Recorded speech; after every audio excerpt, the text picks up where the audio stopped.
Hello, YouTubers. Welcome to PDINA Royally Teachable Moments. I hope you're doing well today. Let's get into it.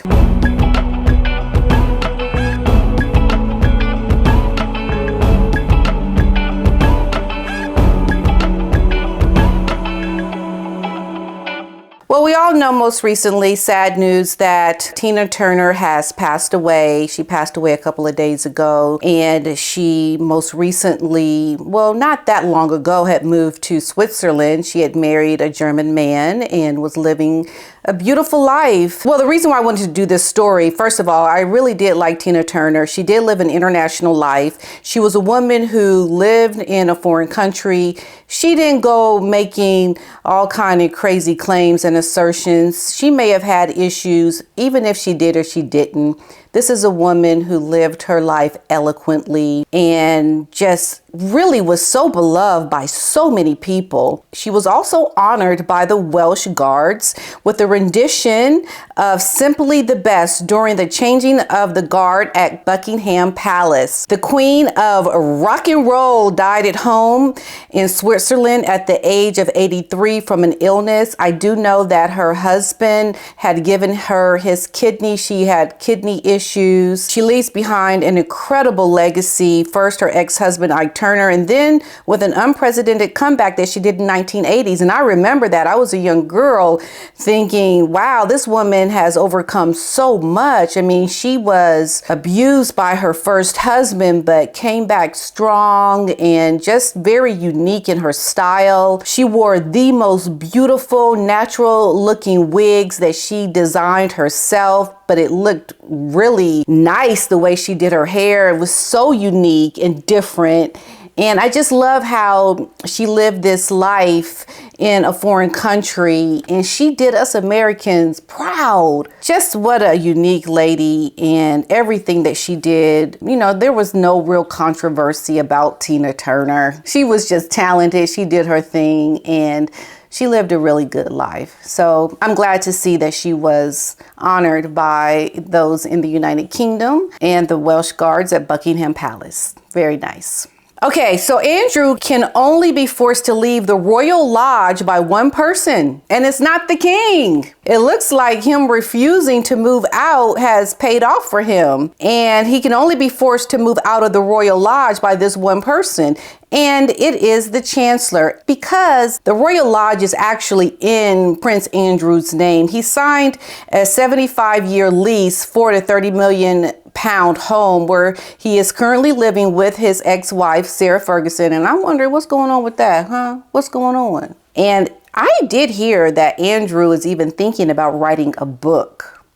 Oh, yeah. He's thinking about writing a book. I know King Charles is like, what did happen to this family? And I'd be looking all at that woman from America if I were him.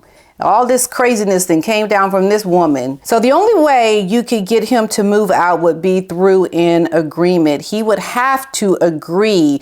The property battle between the king and Andrew has been ongoing for months, with it reportedly causing tension between the brothers. Now, initial reports suggest that the Royal Lodge was becoming too expensive to maintain due to the king's wishes to decrease the royal budgets. But friends of the Duke has told the Daily Mail that the brothers should do the decent thing and talk about the issues. They went on to say that if they need the house for William, perhaps William should invite his uncle for tea and explain. Just explain and try to come to an agreement. Talk it out. So the annual maintenance loan was slashed from £249, which made the upkeep of the huge property difficult.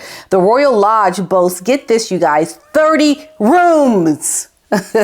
Including 7 bedrooms, all spread over 98 acres. Just the craziness. And then there are people homeless, nowhere to go. I don't get this. The injustices of all this craziness. Well, like, why you got to be in such a big place? Why? You know, we know Harry and Meghan, they got 16 bathrooms. And Harry, he can't even stay in that house when he gets upset, when he needs alone time. He's got to actually leave. So the home is classified as a grade 2 listed house and is located around 3 miles south of Windsor Castle. You know, I think if he had decided to do something to help people, create jobs for people, let's do some training, like the things, the resources that they have access to, like what I could do with that. Okay, but I want to talk to you about this assassination attempt on the Queen. This is information that was never revealed. It's just now coming out that there was a plot to kill the Queen back in 1983. Yes, the FBI is now talking about this. So when the Queen came to California in 83, that was during that time when around over 3,000 people were killed during the Northern Ireland and English conflict. There was this big conflict. And I remember as a young girl, the fighting that was happening between the Catholics and the Protestants. It was crazy how much was going on during that time. Well, apparently during this time, they were also plotting to kill the Queen. So for the first time recently, declassified documents revealed that the federal law enforcement agency was aware of this assassination attempt and threats against the Queen's life. She came with her husband, the Prince, the Duke of Edinburgh. They were invited by President Ronald Reagan to see the home state, and authorities learned a few weeks before that an alleged sympathizer of the Irish Republican Army had wished to do her harm. The royal couple arrived on the royal yacht Britannica on February 26, and they spent a week exploring the best of California. This is all information that was reported in the New York Times. Now, the royal visit to the U.S. came during the troubles during the 30-year conflict in Northern Ireland that divided Unionists and Nationalists over whether Northern Ireland should pay to stay a part of the UK or join the Republic of Ireland. Now, did you know that 2 people were cut out of the Queen's will days before her death? Can you guess who it is? Can you just guess? One of them is not Harry. No. So according to the International Business Time, the monarch is said to have changed her will a few days before her death. The Queen, we know, had a vast fortune of 500 million euros, which is to be distributed among members of her family. Now get this, she left out Meghan and Lilibet. Yes, the Queen gave a smackdown. She was on her dying bed, but she gave a smackdown. She was like, okay, you know what? Before I go, I'm going to have to give a smackdown. And that's what she did. She took out Meghan and Lilibet.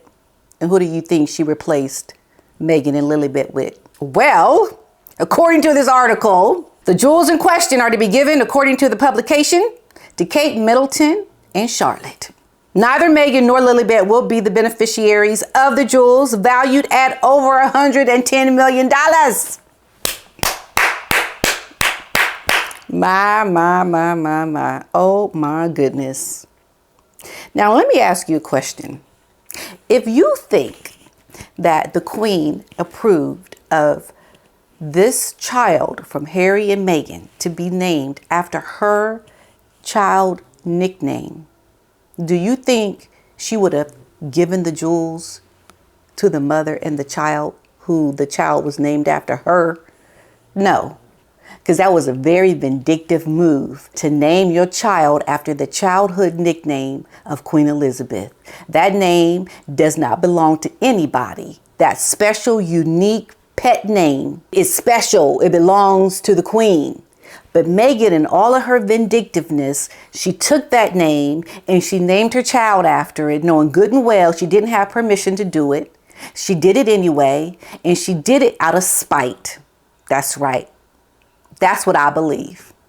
And you know what the Queen did? She gave a smackdown. She gave a smackdown because she don't approve of the way this woman has behaved. So going back to Tina Turner and all the greatness that she has done, the talent to marrying a foreign man, living in a foreign country, no controversies, just riding on her pure talent and her good nature, you got the opposite of that. And that is this woman, Meghan Markle, who was taken out of the Queen's will days before she passed away. So Bauer and his sources predict that the Sussexes are keen to stay in their marriage for the time being because of their alleged shared goal of, listen to this, destroy the royal family. Some might wonder how true this actually is, given the lengths that they seemingly went to edit Prince Harry's bombshell memoir following the death of his grandmother, the late Queen, fearing that some of the content might be insensitive to the family, and to postpone and edit their forthcoming docuseries for similar reasons. So they're bound by the common business plan of wrecking the royal family as much as they can, promoting brand Sussex. Author Tina Brown joked that the Duchess could have her sights set on 51-year-old Tesla CEO Elon Musk. You never know what people are saying. I wouldn't put it past her to want to maybe marry or try to get the guy, because then she really gonna be sad. She know he got a big bank account. Harry, at one point, she said she didn't realize how much money he didn't have. And because you think about it, he really only has as much money as what was given to him by his inheritance from his mother's will. But, at the same time, staying married to him while having a relationship with his extended family gives him his wealth, gives him his prestige. But as soon as you cut that off, the man shrivels up like a prune. He don't really have much on his own.